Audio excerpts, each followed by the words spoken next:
Hi, I'm Victor Margiotta, and this is the Community Show. My guest tonight is Tuesday Paige McDonald. She's the Director of Community Health Care in Peekskill, but more importantly, she does service at the Mount Olivet Baptist Church. She's going to talk about a few things, and mostly about working with youth. And I think it's so important that people get involved in the community. The last thing you want to do is complain about what's going on. If you see something that's wrong with the community, you should get involved. And there's so many outlets to get involved with. So Tuesday, thank you so much for coming on. Oh, no, thank you for having me here. I feel honored. I appreciate that. I do. You know, I usually ask the guests where they grew up and where they're from, so. Well, I am really proud to say that I'm born and raised here in Peekskill. Grew up here and left when it was time for college, and came back, bought property here, and I'm still here. Nice. I love Peekskill. Peekskill is beautiful. Too. You know, it's a nice, quaint city. For the most part, everyone knows each other. It's a friendly town. It really is. I love it. Yeah.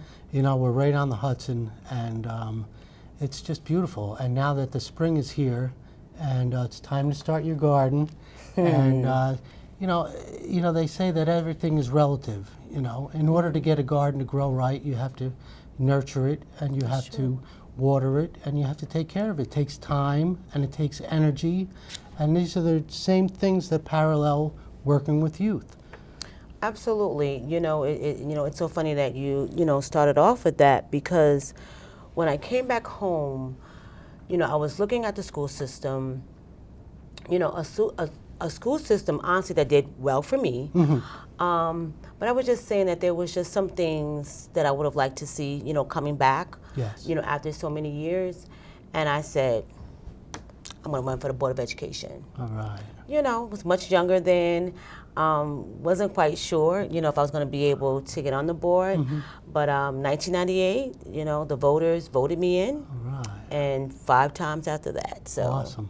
Yeah, 4 times after that. So I ended up spending 15 years on the Board of Education. Excellent. Which was just very rewarding, knowing that you are doing something that is directly and indirectly supporting, and helping, youth. And I also learned that a lot of the things that I thought I was going to be able to do, you're not able to do. Yeah. You can't be this, one woman, vigilante, trying to do things on your own. So I learned a lot. I really did learn how to play well, in the sandbox. Sure. And just keep all the hidden agendas and the baby agendas, out, because either you were there for the kids or you weren't. And I have to say, throughout my years, met wonderful people who absolutely were all there for the students of Peekskill. My parents were a big influence in my life, and you were saying how your father was a very big influence. Yeah. My father, his name is Deacon Jacob Paige. Great man. He's still here. He's definitely still here, having some health challenges, but definitely still here. What I love, one of the things I love about him, love a lot of things about him, right, is that he modeled community service for us. About 26 years on Little League, being a coach for Little League. That's huge. That really is huge. And you know what? And he loved every minute of it. He was like excited about who his new team was going to be, every year. Right.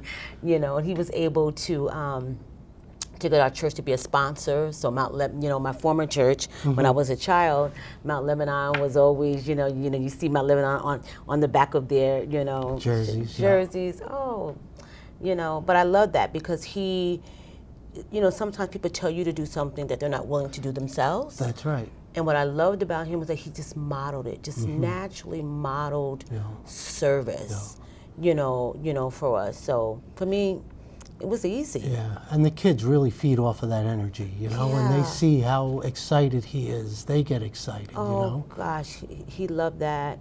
And, you know, he spent a lot of time, you know, working in our church, you know, as a deacon. So for me to, you know, to now be a minister, you know, at my church, you know, kind of doing the same things that he was doing, you know, that he was doing. Right. You just shared with me before about a little thing you had with the kids, and you did some artwork.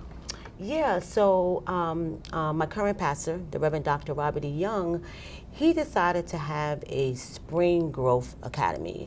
So he wanted classes that everyone in the church could attend. Like, he's really, really big on intergenerational programming at church. So I had the teens, and I was saying to myself, I have to be on my A game. Yeah, right. I know. With these teens. They're tough. In order, yes, you know, they really are. And I decided to do a paint party. Awesome. And just talking about the attributes of Christ and who he is in their lives while they were painting reflections of who he is. Excellent. And I tell you, they didn't want to go home. I'm serious. They were like, Miss Tuesday, I still have I want to put like this little piece on it. I want to put this little piece on it. Wow. And I said, you know what? Had I had sat here, and I don't want to tried. call it lecture, but lecture. I don't know if I would have gotten, well, I already know. I would not have gotten the same output, right? You know, same outcome. So the fact that, you know, I was using my brain and saying, what is it that I need to do in order to really, you know, get them engaged? And I was like, bingo, you have a winner. Yeah, that's perfect. And then you talked about something else with the cell phones. So what I decided to do, so another program, so before I came here, so I was working on a program in the high school. So it's actually called Scrubs Club. And it's a program that we do at Hudson River Healthcare with our youth, basically trying to get them to explore careers in healthcare, right? But we do it in a really fun way. So I said, once again, these are high school students.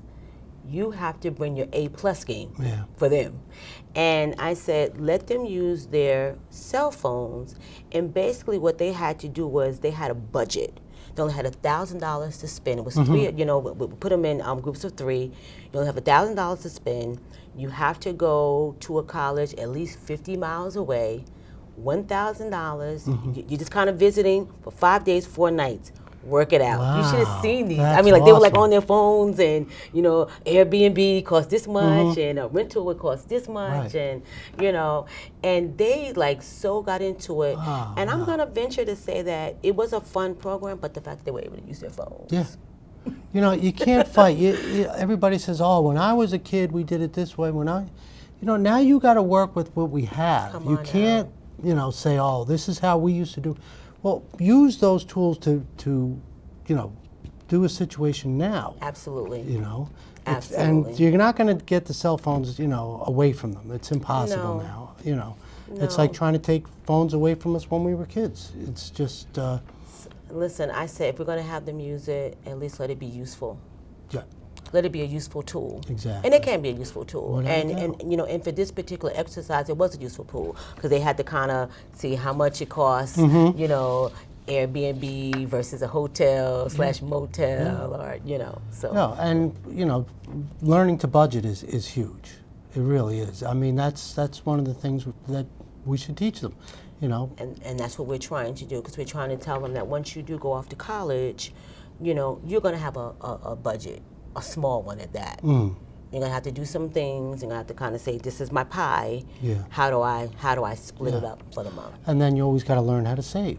I mean, that's you know, me and you are getting to that age where we have to really start thinking about you know, retirement. And not that I'll ever retire, but me either. You know, and I really want to thank you for all the work that you do with the community. Oh, you know, I love it. I think that's so good. You know what? I always say, either I can be a part of the problem, right, or the solution. Yep. I will always opt for being a part of the solution. I love giving back. I love this city. This city nurtured me. Yep. Yeah, I mean, my father certainly raised me, and he did a great job. But no man, no woman is an island. We don't live in silos. You know, we have neighbors, we have churches, we have community organizations, and I would like to say that all of them had a huge impact in my life. Definitely. So I want to be able to give young people the same things that I was able to receive when I was growing up. That's the only way it works. You know, you got to give back what you got. You know. Yeah, you know. And then it'll come back to you. I know. Even I had taught religious instructions in my church, and actually some kids that I met outside after years of being with them thanked me. You know, and they remember you. Of course. You know? Yeah. And it does make a difference, you know. I was there to help them, and they appreciated it. So now let's talk a little bit about the healthcare, the community center. Just for people, it's so important to take care of yourself. Absolutely. People, they don't want to go to the doctor. Nobody wants to go to the doctor, But you have to go. You got to go for your yearly physical. You have to stay on top of things. I mean, you can't just go 10 years without going to the doctor. No, you can't. So even though I work directly with youth services, but certainly in terms of, just having our community, if you don't know what it is that we do, what we, like what we offer, come on down 1037 Main Street. Yep. I mean, they've been here for over 40 years. They started with 5 amazing women that they call our founding mothers. They have now expanded to over 29 sites. Awesome. You know what I mean? So you talking about your foundation was good 40 plus years ago. Sure. Because if it wasn't good, you're not expanding out to 29 of anything. You know what I mean? So please, please, please, a lot of people think, oh, well, I thought it was only for, that person. Oh, I thought, I didn't know that I could go there. Yes. Yep. We welcome everybody. All of you. We welcome everybody to please come to the health center. It's Hudson River Healthcare, which is 1037 Main Street, and we even have urgent care right next door. Yep. You know what I mean? So please, but in terms of what I do, I work directly with youth services, youth development. I want to make sure that the work I do impacts a young person, builds their self-esteem, gives them the tools and the strategies that they need as they're growing up, as an adolescent, and we know we were both teens. It's not easy. Nope. Peer pressure is real. Oh, it's huge. It is. Right? Yes. Influences that may not be the ones that our parents want us to pick up. They're all out there.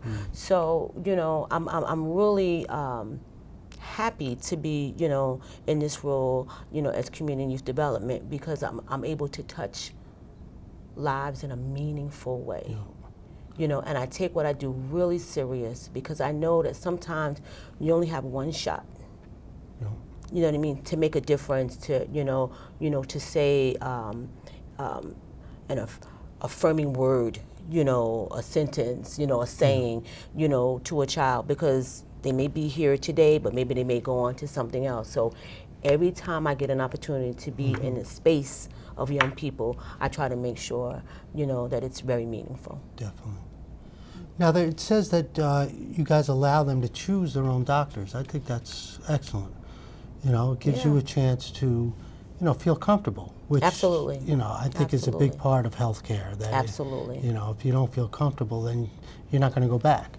Absolutely. I was in a sport every season in high school, and, they made us take a physical. Absolutely. So Still do.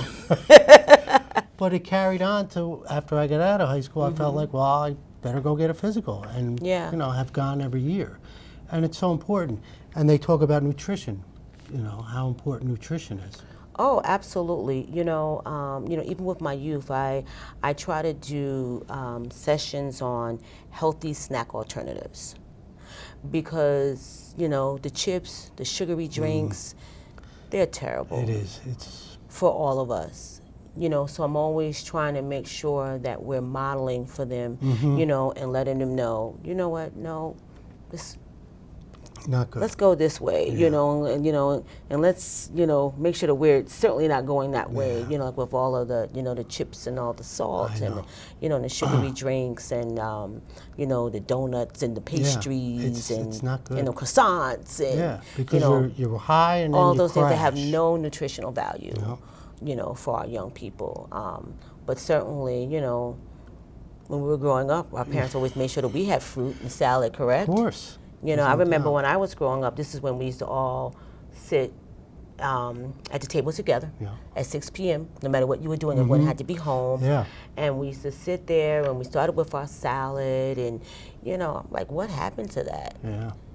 It's funny that you say that because my parents had 10 kids. And even if there was, you think, oh, well, there's one missing, you don't miss them. But if there was one missing, it was where they at? Yeah, You couldn't call them on a cell phone back then. No. But they'd be out the door yelling your name. Yeah, oh no, absolutely. I mean, I get it.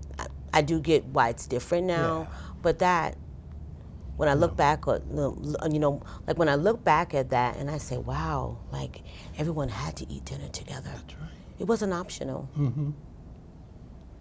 It was, and the family is the cornerstone of society, and like I said before, when I was a kid, but something like that is important. You know what I mean? Oh, it is important. I mean, I think that's when, like, we were able to kind of talk as a family about kind of how your day was, some strategies on how to have a better day. Yeah. What went wrong for the day, like what was right. Yeah. And I remember we used to have to have a scripture, because my father was a deacon. Yeah. And, so I grew up in a very, very religious house. Mm-hmm. And you had to have a scripture, and of course it was supposed to be different. But my brother, Aaron, used to come in every day with Jesus wept. You like the shortest scripture in the Bible, Jesus wept. And my father said, I know you know more than that. Yeah. One scripture that only has 2 words. Mm-hmm. Oh gosh, we used to get such a kick out of that. That is funny. Yeah. Yeah. Yeah, that was the scripture. He was like, I got That's it. it, Dad. Come on. Yeah, that was funny. Now you do something with blankets in the White Plains? Yeah, so I'm a part of Zeta Phi Beta Sorority Incorporated, Gamma Xi Zeta chapter, and we're involved with a lot of national initiatives. One of them is the March of Dimes.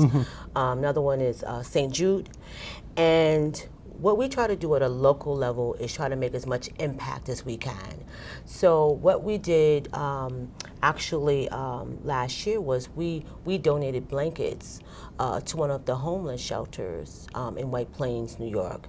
I mean, and the list goes on with all the local things that we do. We work with the YWCA, we work with the Help Center, Greenberg Nurse Help Center, because I'm actually in a Westchester chapter. So that chapter captures the entire Westchester County. We do a lot of things at the Veterans Administration.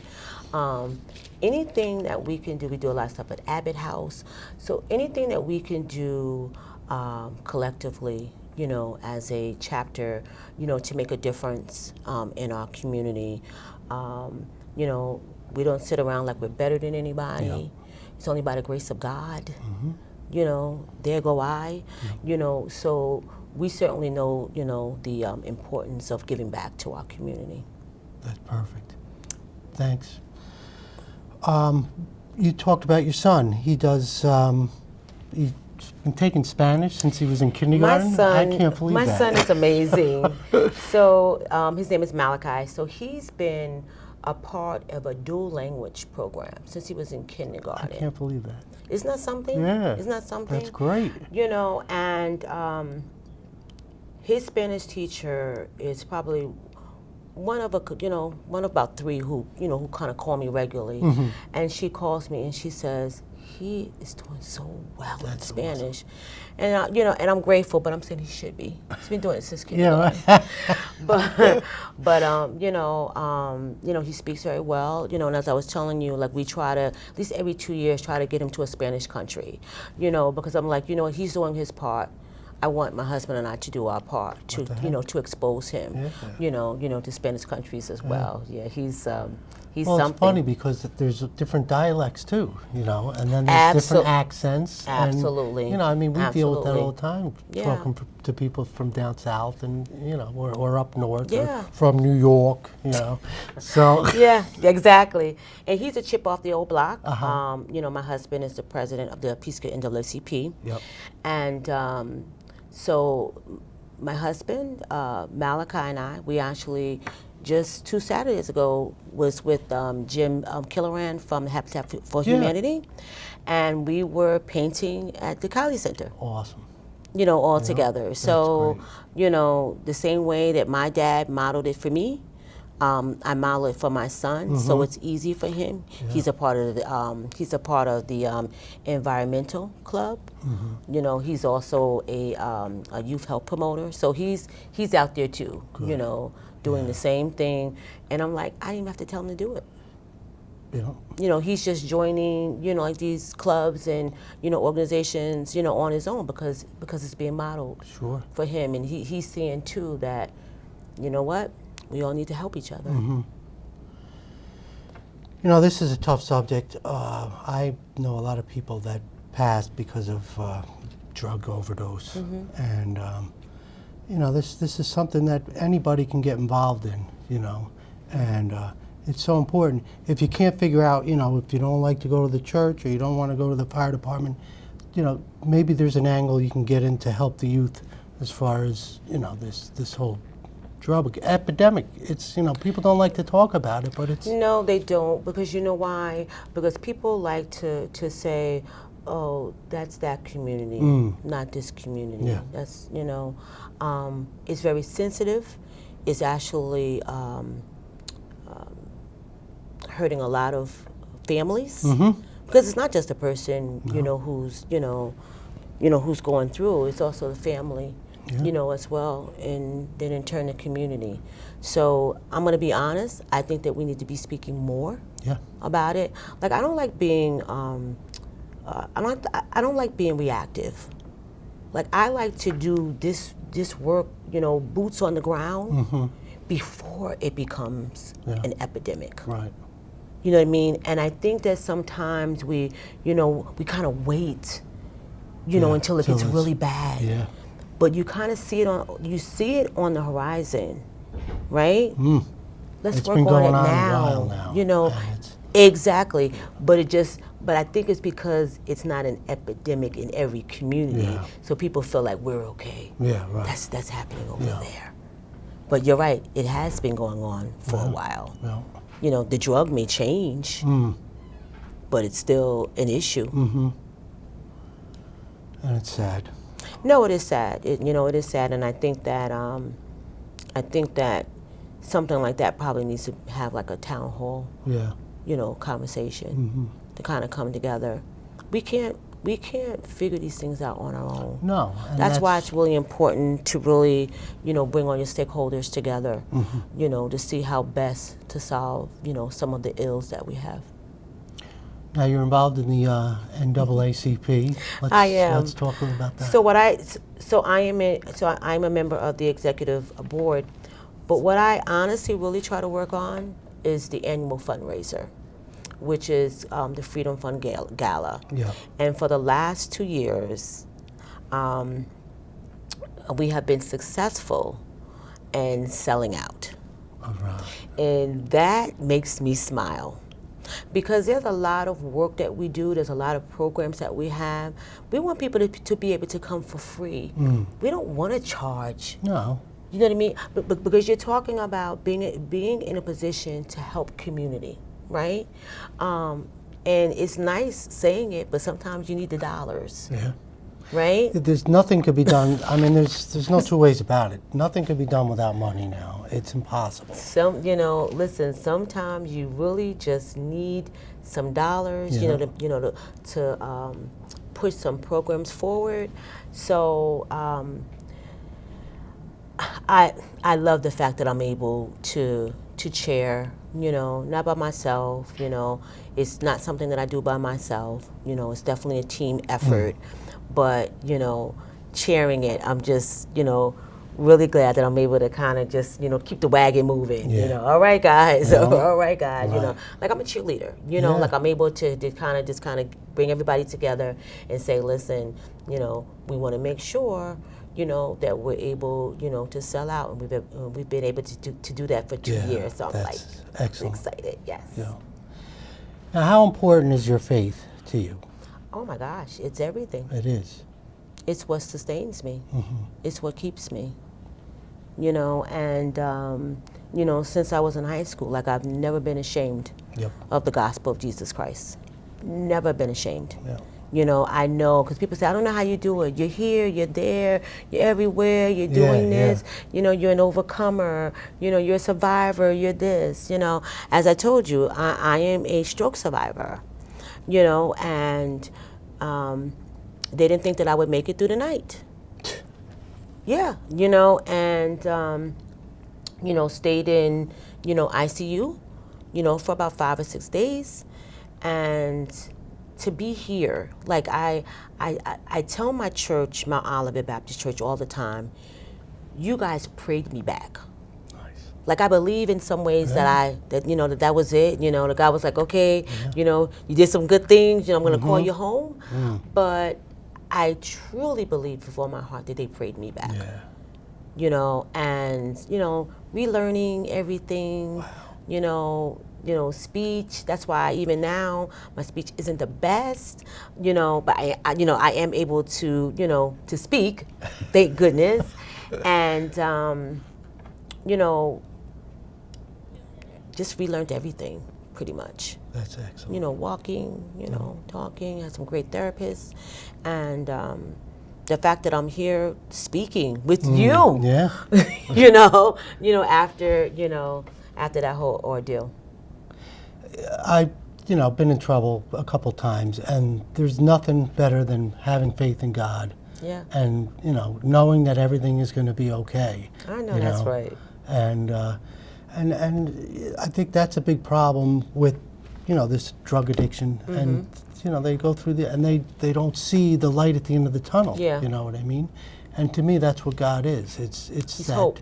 It's the hope, exactly. Yeah, and that's really what they lose. They lose the hope. You know what I mean?